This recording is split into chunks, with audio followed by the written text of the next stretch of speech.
High school graduate ka ba? Filipino. Nasa Pilipinas. Walang trabaho.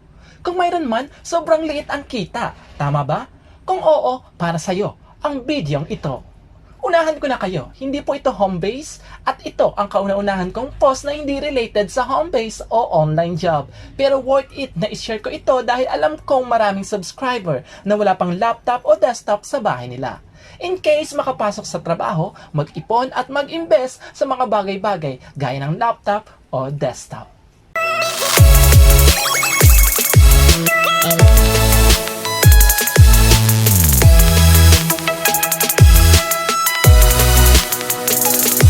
Ngayon naman na isi-share ko sa inyo ang website na pwede mong pagkakitaan. Again, hindi po ito home base o online job.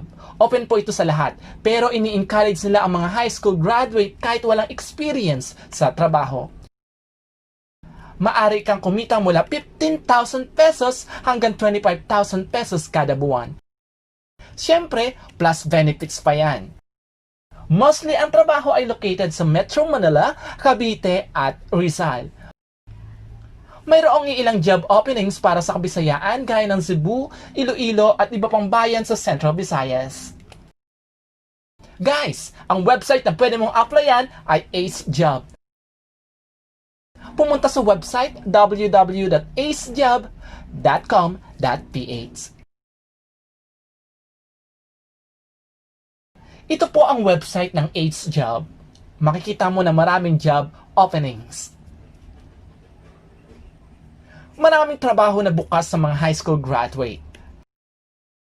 Pinakamababa na ang 15,000 pesos na sweldo.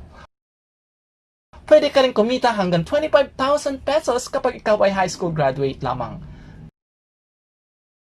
May mga trabaho rin na open sa mga college graduate at undergrad. Ang kailangan mo lang gawin ay mag-sign up sa website. Again, ang website ay www.acejobs.com.ph.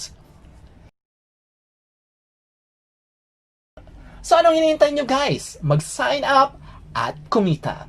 Happy earnings!